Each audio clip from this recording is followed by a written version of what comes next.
한국 정부가 다음 주부터 해외 입국자에 대한 방역 지침을 대폭 완화합니다. 입국 시 PCR 검사 외에 신속 항원 검사를 허용하고 격리 면제 대상도 더 확대할 예정입니다. 미국의 영주권 신청 처리 기간이 더 빨라질 전망입니다. 영주권 신청 관련 서류 처리를 최대 6개월 이상 넘지 않도록 한다는 방침입니다. 연방국세청 IRS가 오는 7월부터 세금 환급이 지연된 납세자에게 이자를 지급할 예정입니다. 세금 환급금의 최대 5%가 지급될 예정입니다.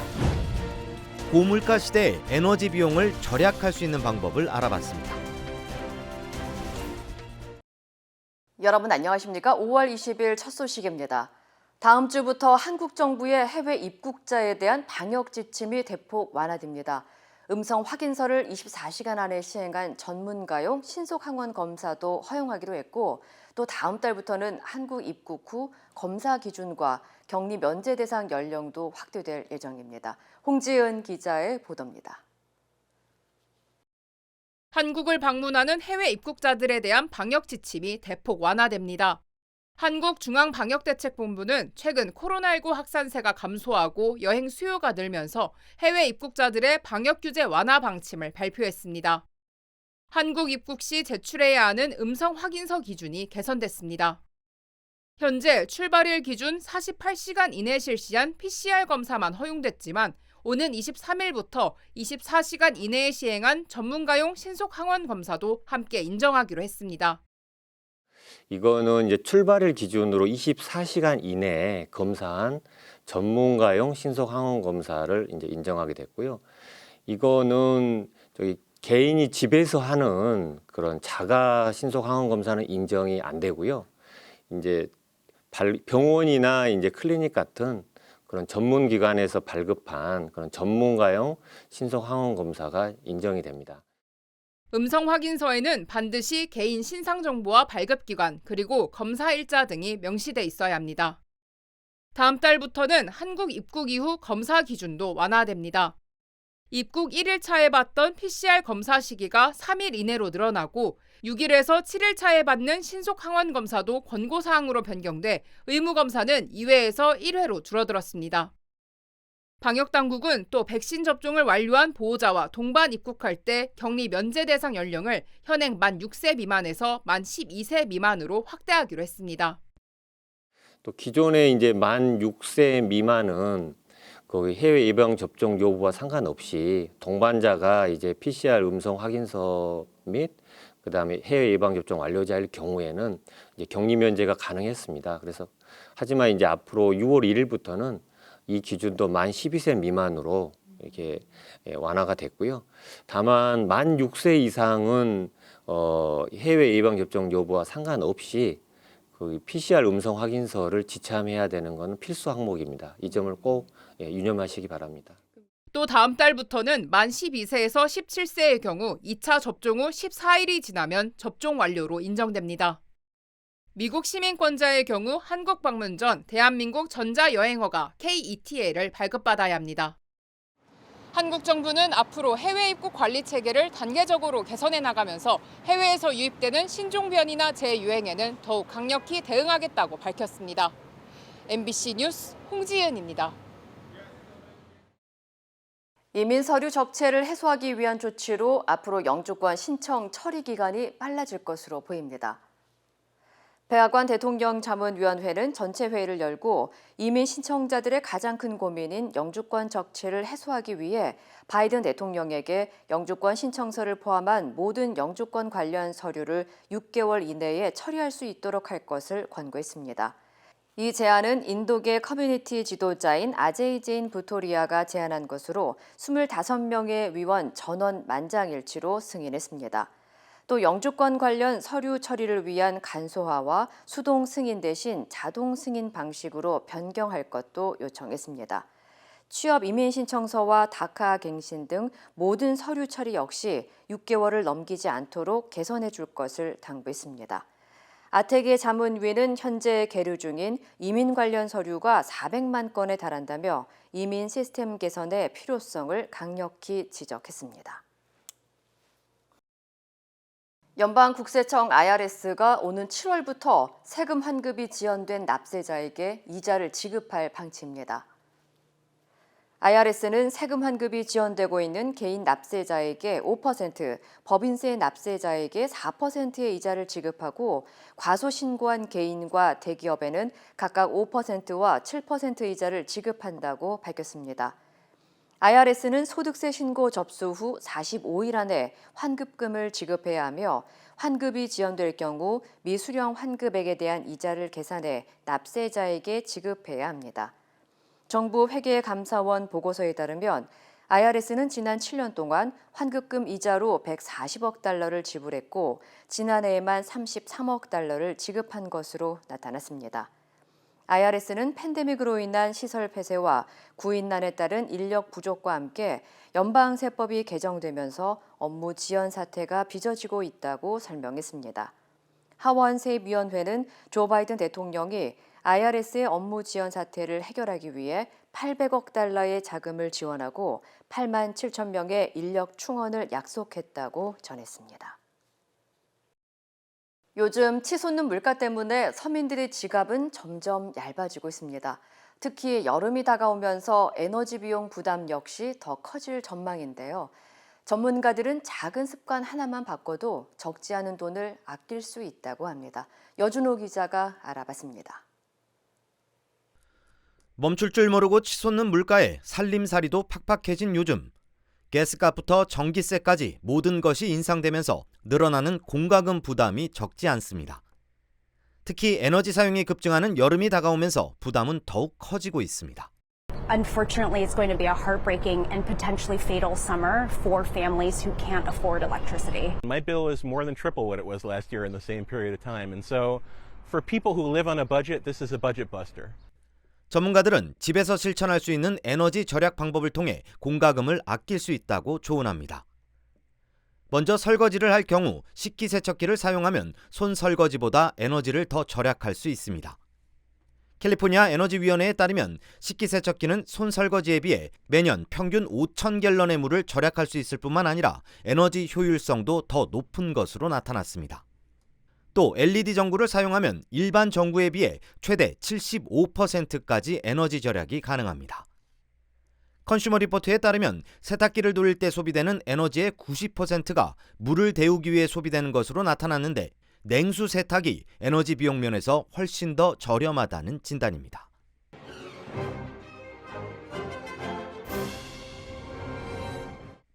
이외에도 전문가들은 여름철이 오기 전 환풍기를 점검해 냉방 효율을 높이고 태양광 패널을 설치하는 것도 에너지 비용을 줄일 수 있는 방법이라고 덧붙였습니다. MBC 뉴스 여준호입니다. LA 인근 라크라 센터 지역의 한 주택으로 자동차가 돌진해 한인 남성 1명이 숨졌습니다. 캘리포니아주 고속도로 순찰대에 따르면 어제 오후 2시쯤 회색 기아 차량 한 대가 2400블럭 자넬리 드라이브에 위치한 주택으로 갑자기 돌진해 사고 차량에 있던 54살 김지훈 씨가 현장에서 숨졌다고 밝혔습니다. 현재 경찰은 자동차가 왜 돌진했는지 또 고의성이 있는지 등의 사고 경위를 조사 중입니다. 새 정부의 첫 한미 정상회담을 앞두고 윤석열 대통령과 바이든 대통령이 어제 만났습니다. 삼성 반도체 공장에서 처음 만난 두 정상은 안보로 맺어진 동맹을 경제, 나아가 기술 동맹으로 확장시키겠다고 말했습니다. 이정은 기자입니다. 조 바이든 미국 대통령의 2박 3일 일정은 삼성전자 평택 캠퍼스를 방문하는 것으로 시작됐습니다. 윤석열 대통령은 미리 도착해 바이든 대통령을 환영했고 바이든 대통령은 어깨를 치며 친근함을 표시했습니다. 반도체 공장인 만큼 두 정상은 공책 대신 반도체 웨이퍼에 서명을 했습니다. 그리고 반도체 생산 라인 P1과 세계 최대 규모로 하반기에 가동될 P3 라인을 둘러봤습니다. 현장을 둘러본 뒤 윤 대통령은 이번 방문이 동맹 관계의 폭을 넓히는 계기가 될 것이라 말했습니다. 오늘 바이든 대통령의 평택 캠퍼스 방문은 반도체가 갖는 경제 안보적 의미는 물론 반도체를 통한 한미 글로벌 포괄적 전략 동맹의 의미를 되새길 수 있는 좋은 기회가 될 것입니다. 바이든 대통령 역시 한미 동맹을 한층 더 끌어올릴 방법을 찾겠다고 했습니다. 그러면서 지난해 20조 원 규모의 투자를 결정한 삼성을 치켜 세우며 다시 고맙다고 했습니다. 미국은 반도체, 배터리 등 주요 품목 공급망에서 중국 의존도를 줄이기 위한 인도태평양 경제 프레임워크를 주도하고 있는데 여기에는 삼성과의 협력이 필수적입니다. 게다가 11월 중간 선거를 앞두고 바이든 대통령은 표로 이어질 수 있는 성과를 찾고 있습니다. This investment will create 3,000 new high-tech jobs in Texas and add to 20,000 jobs Samsung already supports in the United States of America. 이 일정 이후 각자 호텔과 사저로 돌아간 두 대통령은 오늘 정상회담과 내일 환송 일정에서 다시 만나게 됩니다. MBC 뉴스 이정은입니다. 윤석열 대통령과 바이든 대통령이 오늘은 본격적인 정상회담에 나섭니다. 한반도 정세와 경제 안보, 원전 기술 협력 등에 대한 공동 선언문을 한미 두 정상이 발표할 예정입니다. 신수아 기자입니다. 윤석열 대통령은 오늘 오후 1시쯤 용산 대통령실 청사에서 바이든 미국 대통령을 맞이합니다. 윤 대통령은 취임 후 11일 만에 역대 최단기로 한미 정상회담을 하게 됐고 바이든 대통령은 용산을 방문하는 첫 미국 대통령이 됐습니다. 대통령과 국가안보 핵심 인사들만 참여하는 소인수 정상회담부터 확대 정상회담까지 릴레이 회담이 90분간 이어집니다. 대통령실은 이번 회담을 통해 한미 동맹을 안보에서 경제, 나아가 기술의 영역까지 확대하겠다고 밝힌 바 있습니다. 한미 정상은 오후 3시 반쯤 공동 회견문을 발표하고 현장에서 기자들 질문도 받을 예정입니다.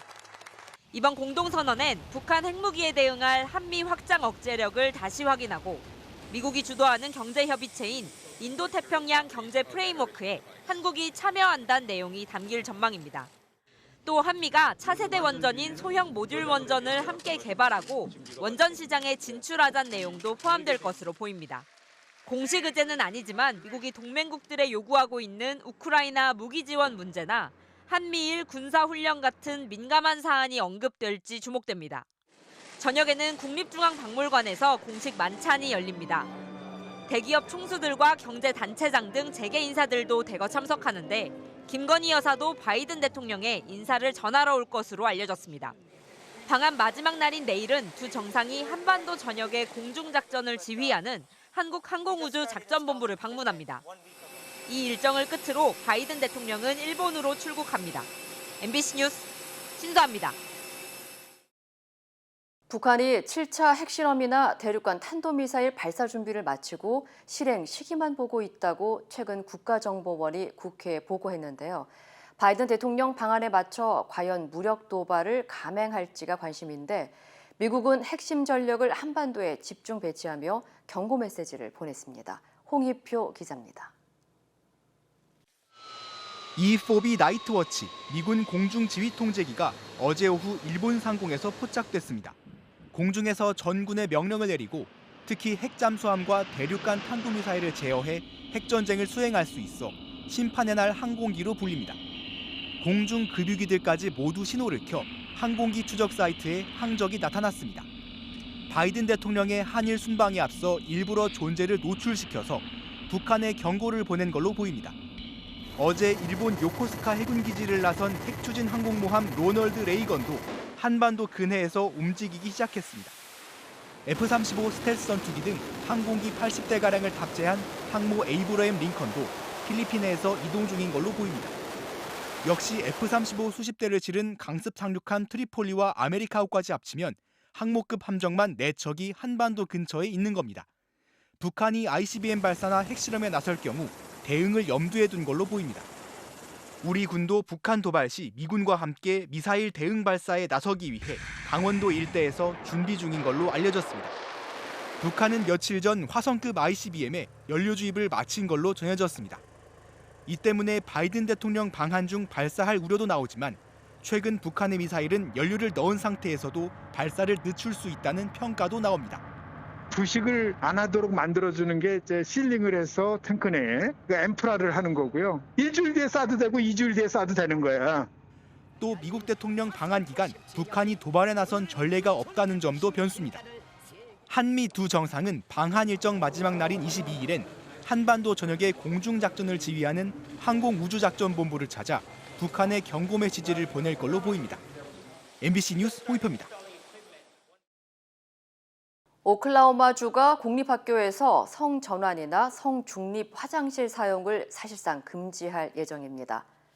오클라호마주 의회는 공립학교나 차터스쿨 등에서 학생들이 출생증명서에 기재된 성별과 일치하는 화장실과 탈의실을 사용하도록 요구하는 법안 SB 615를 찬성 38표, 반대 7표로 통과시켰습니다. 이 법안은 유아부터 12학년까지 학생들에게 적용되며 화장실 사용을 거부하는 트랜스젠더 학생은 학교 측에서 제공하는 1인용 화장실이나 탈의실을 사용해야 합니다. 만약 이를 준수하지 않는 학교는 주 당국의 학교 기금이 삭감되거나 학부모들이 학교 측을 상대로 소송을 제기할 수 있습니다. SB 615 법안은 케빈 스티드 오클라호마 주지사의 서명을 거친 후 즉시 발효될 예정입니다. 네바다주의 코로나19 비상사태가 오늘 종료됐습니다. 스티브 시솔락 네바다 주지사는 어제 팬데믹 비상사태를 종료하는 선언문에 서명하고 앞으로 팬데믹 동안 타격을 입은 공중보건 사태와 경제 위기를 회복하기 위해 집중할 계획이라고 밝혔습니다. 네바다주 보건당국은 비상사태는 종료됐지만 확진자가 증가하고 있는 만큼 확산세를 주시하고 있다며 주민들에게 예방접종과 코로나19 검사를 받을 것을 거듭 당부했습니다. 라스베가스가 위치한 네바다주의 클락 카운티도 비상사태를 선포한 지 2년 만에 비상사태를 종료했습니다. 클락 카운티 당국은 더 이상 비상사태를 선포할 이유가 없는 것으로 판단했지만 여전히 바이러스 감염 위험이 있는 만큼 경계 상태를 유지할 것이라고 전했습니다. 한편 현재까지 네바다주에서 발생한 코로나19 감염자는 72만 2천 명으로 확인됐고 사망자는 1만 8천여 명으로 집계됐습니다. 조 바이든 대통령의 지지율이 역대 최저치를 경신했습니다. AP통신과 시카고대 여론연구센터가 성인 1,100여 명을 대상으로 실시한 여론조사 결과 바이든 대통령의 국정 수행에 대해 긍정적으로 평가한 응답은 39%에 그쳤습니다. 이는 AP통신과 시카고대 여론연구센터가 실시한 조사에서 바이든 대통령의 지지율이 40% 밑으로 떨어진 것은 이번이 처음입니다. 또 바이든 대통령의 정책이 경제 회복에 도움을 줬다고 평가한 응답자는 18%에 그쳤으며 51%는 오히려 경제를 악화시켰다고 부정평가했습니다. 한편 앞서 공개된 NBC 방송의 여론조사에서도 바이든 대통령의 지지율은 39%를 기록해 자체 최저치를 경신하며 40%선 밑으로 떨어졌습니다.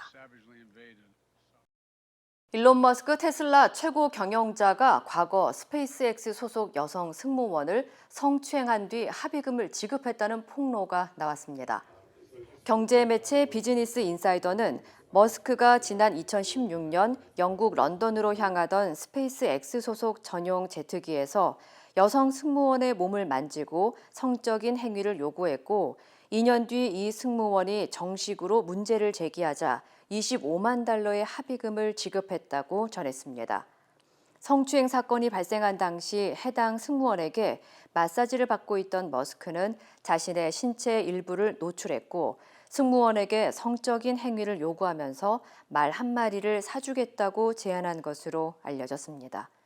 이에 대해 머스크는 트위터에 정치적 목적을 띤 언론 플레이라며 즉각 의혹을 부인했지만 이번 성추행 의혹의 영향으로 테슬라 주가는 6% 넘게 추락하며 지난해 8월 이후 처음으로 $600대로 무너졌습니다. LA 한국교육원에서 여름철 특별 교육 프로그램 접수를 시작합니다. LA 한국교육원은 오는 24일부터 유아와 청소년을 대상으로 진행하는 뿌리교육 프로그램과 시니어를 대상으로 한 교양 강좌 접수를 시작한다고 밝혔습니다. 이번 뿌리교육 프로그램은 한국어와 전통공예 등 다양한 한국 문화 수업으로 구성됐으며 성인 프로그램에는 영어 회화와 서예, 컴퓨터 강좌가 마련됐습니다. 뿌리교육 프로그램은 오는 6월 21일부터 7월 8일까지 온라인으로 진행되며 성인 문화 교양 수업은 오는 6월 21일부터 7월 14일까지 오프라인으로 진행됩니다.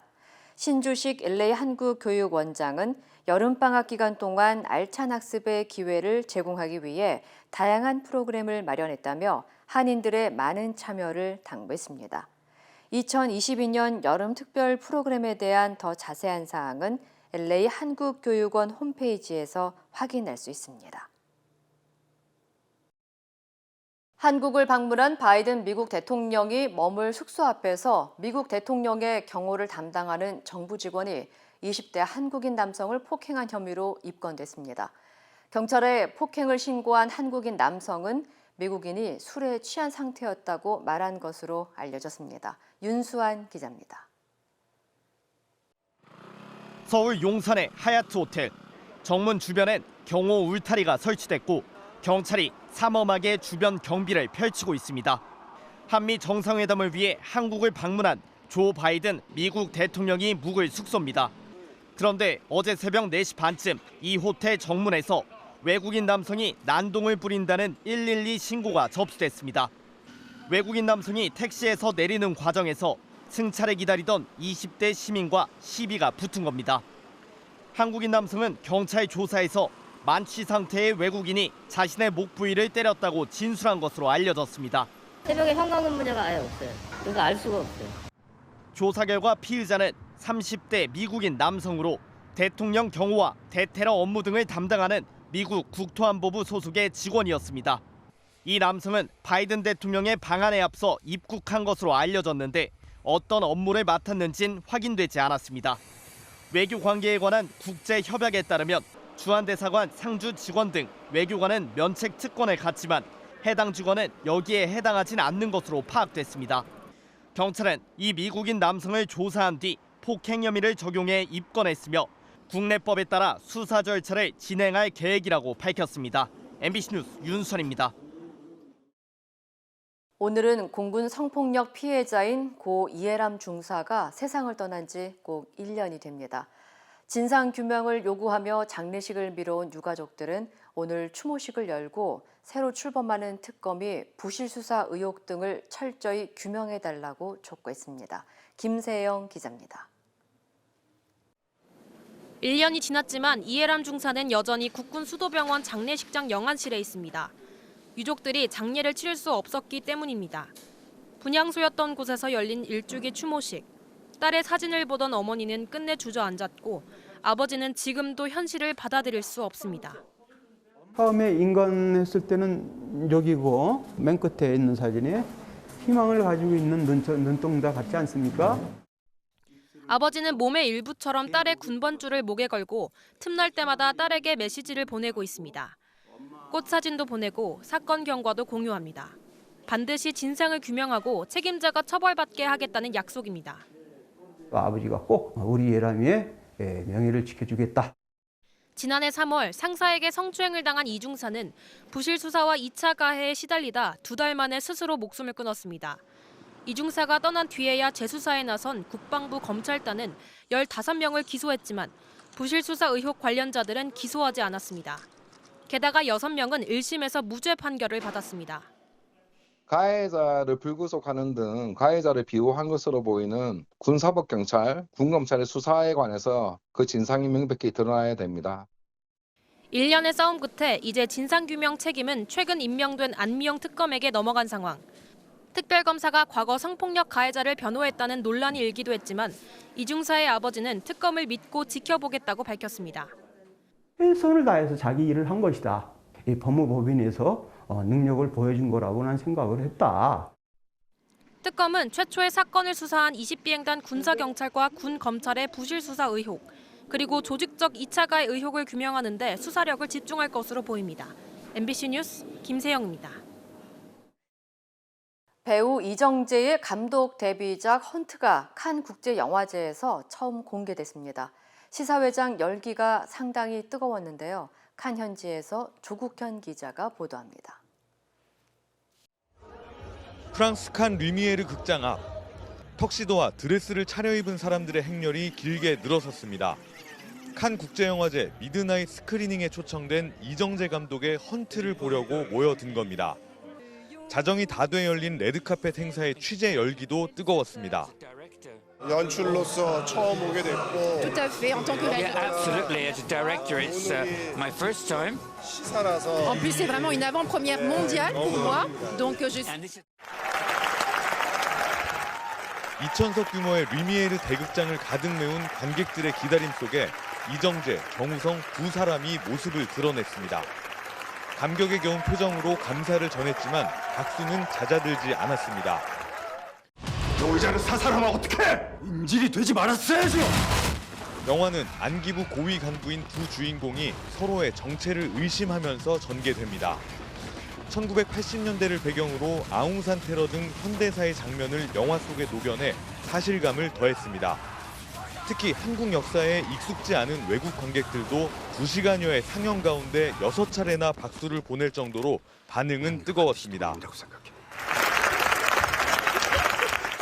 영화가 끝난 뒤 약 7분에 걸쳐 기립박수와 환호가 쏟아졌습니다.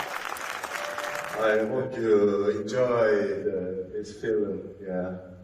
Thank you. Thank you so much. And merci beaucoup.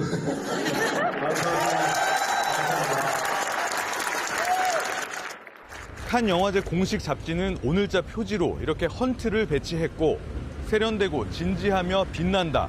반전 속에 또 반전이 있다. 이런 외신들의 호평도 이어지고 있습니다. 프랑스 칸에서 MBC 뉴스 조국현입니다. 미국의 유통업계가 고물가 유탄을 맞고 있습니다. 한국산 가상자산 루나와 자매코인 테라의 폭락 사태의 충격도 가시지 않고 있다는데요. 실리콘밸리 특파원 출신 언론인 손재권 더밀크 대표 연결해서 자세한 얘기 알아보겠습니다. 손 대표님, 결국 미국의 높은 물가 상승세가 소비 둔화로 이어지고 있는 모습이죠?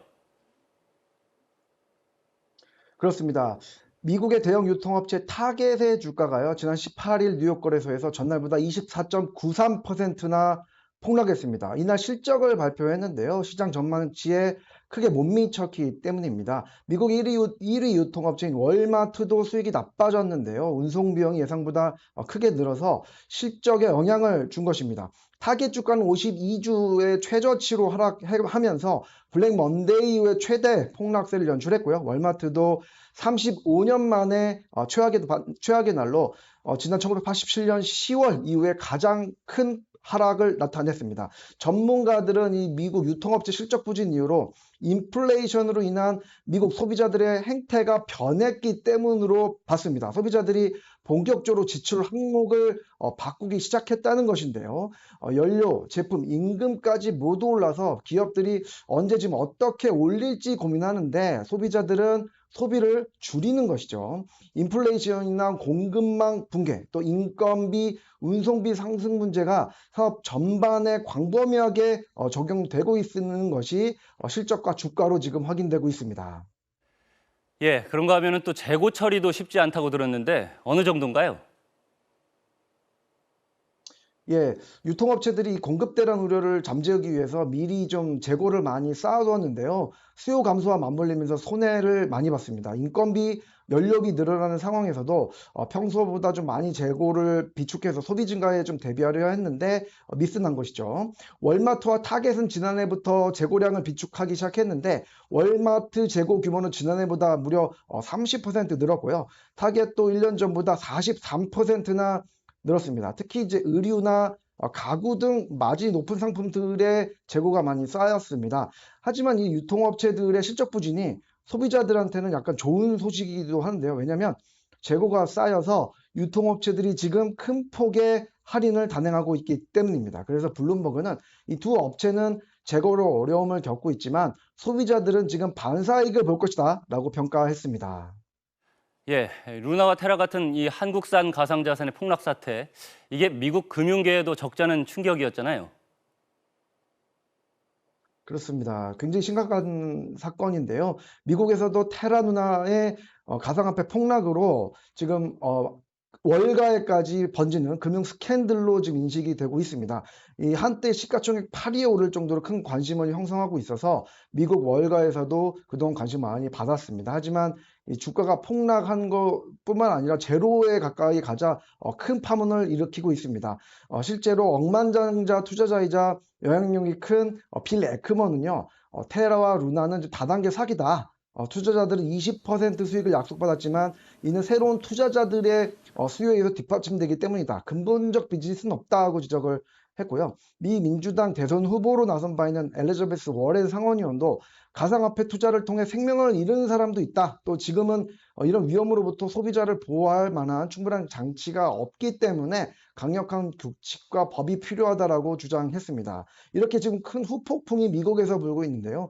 전반적으로 보면 테라는 지금 재탄생하기 쉽지는 않고요. 법적으로 책임을 져야 할 수도 있을 것 같습니다. 이번 사건은 세계 각국의 본격적인 가상화폐 규제를 촉발했다는 의미로 남을 가능성이 큽니다. 테라 붕괴는 가상화폐가 법 없이 주류가 되면 어떤 일이 벌어날 수 있는가를 알려주는 신호로 지금 풀이되고 있습니다. 예, 잘 들었습니다. 감사합니다. 지금까지 손재권 더밀크 대표였습니다.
이상으로 5월 20일 금요일 뉴스를 마칩니다. 시청해주신 여러분 고맙습니다.